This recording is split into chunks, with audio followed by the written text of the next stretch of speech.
Hello বন্ধুরা, welcome back to my channel Angel Deepak. তো আপনারা সবাই কেমন আছেন? আশা করি ভালো আছেন। তো আমিও ভালো আছি। তো আজকে আমি বানাতে চলেছি একদম ঘরোয়া পদ্ধতিতে দোকানের মতো মুচমুচে ফুচকার রেসিপি। আপনারা চাইলেও অনায়াসে বানাতে পারবেন। তো আপনাদের কাছে ভিডিওটি শুরু করার আগে একটি অনুরোধ রইল যে আপনারা যদি আমার চ্যানেলে নতুন হয়ে থাকে চ্যানেলটি সাবস্ক্রাইব করার জন্য অনুরোধ রইল ও পাশের বেল আইকনটি প্রেস করে দেবেন, লাইক করবেন আর যতটা পারেন শেয়ার করার চেষ্টা করবেন। তো প্রথমে আমি ফুচকা বানানোর জন্য 100 গ্রামের মতো সুজি নিয়েছি। সেটাকে আমি জল দিয়ে আধা ঘন্টার মতো ভিজুতে রেখে দেব। তারপরে আমি 200 থেকে 250 গ্রামের মতো আটা নিয়েছি। আটাটার মধ্যে ভিজানো সুজিটি জল ঝরিয়ে রেখেছিলাম, তো সেটিকে আমি দিয়ে দিলাম তার মধ্যে এবং সেটিকে ভালোভাবে সুজির সাথে আটাটি মাখিয়ে নিতে হবে। তো ভালোভাবে মাখানোর পরে তারপর অল্প অল্প করে জল দিয়ে মাখতে হবে সেটিকে ভালোভাবে। তো ভালোভাবে মাখার পরে এরকম একটা ডো বানিয়ে নিলাম আমি। তো খুব একটা ডোটি পাতলা যেন না হয়, মিডিয়াম শক্ত টাইপের রাখার চেষ্টা করবেন। তো ডোটি এরকমভাবে বানানোর পরে আমি এটি বড় বড় 3টি সাইজের লেচি কেটে নিলাম।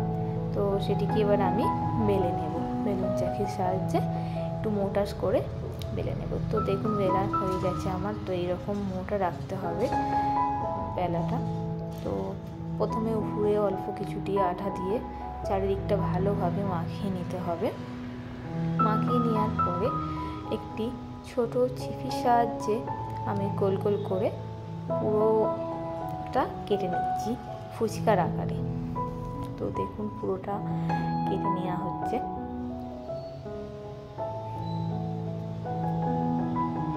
তো পুরোটা কেটে নেওয়ার পরে আমি এগুলো থেকে একটি একটি করে ফুচকার শেপগুলোকে খুলে নেব। তো সবগুলোকে আমি আস্তে আস্তে করে খুলে নেব। তো পুরো আটাটা দেওয়ার কারণটাও আপনারা বুঝতে পারবেন। তো একটু ধৈর্য দিয়ে ভিডিওটা দেখুন, তো আপনারাও বুঝতে পারবেন যে কেন উপরে আটাটা দেয়া হলো। তো সব ডোগুলো নিয়ে আমি এরকম গোল গোল করে ফুচকা সাইজে কেটে নিয়ে একটি জায়গার মধ্যে রেখে দিলাম। তো তারপরে এটির মধ্যে অল্প একটু সাদা তেল নিয়ে পুরোটা ছড়িয়ে একটু মাখিয়ে রেখে দিলাম। তো এটিকে আধা ঘন্টার মতো রেস্টে রাখতে হবে।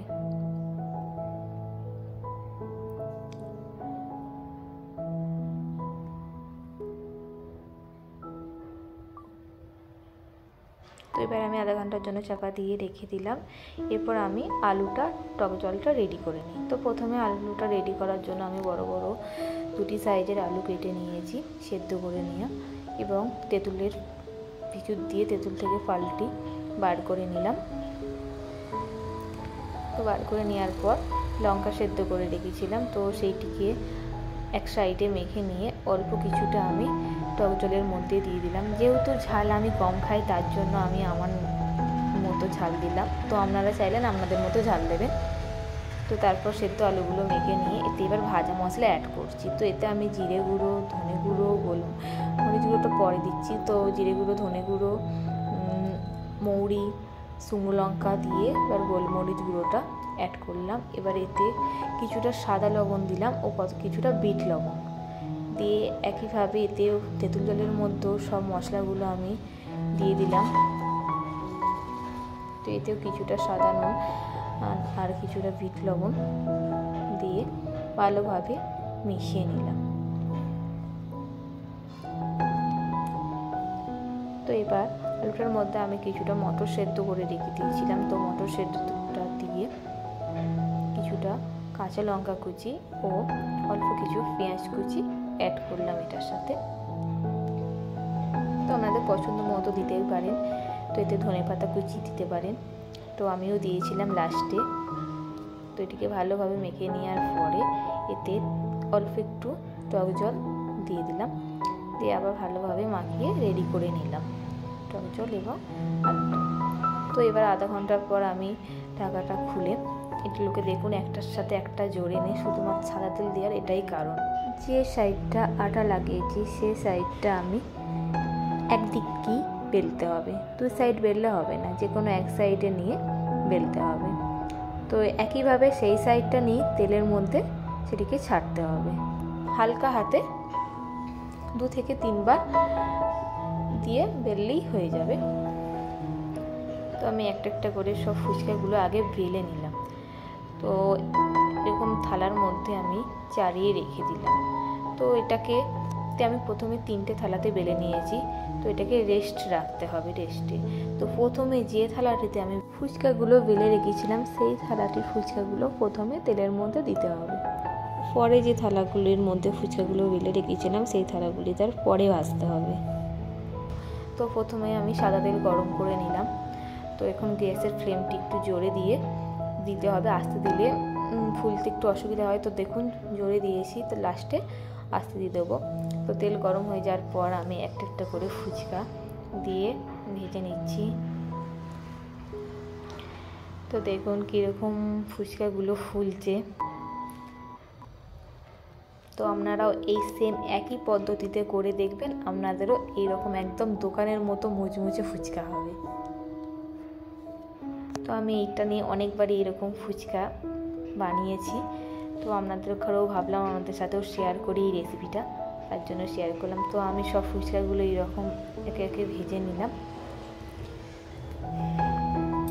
ভেজে নেওয়ার পর দেখুন ফুচকাগুলো কতটা মুচমুচে হয়েছে সেটা আপনারা শব্দ শুনেই বুঝতে পারছেন। তো আপনাদের করে একটু দেখায়।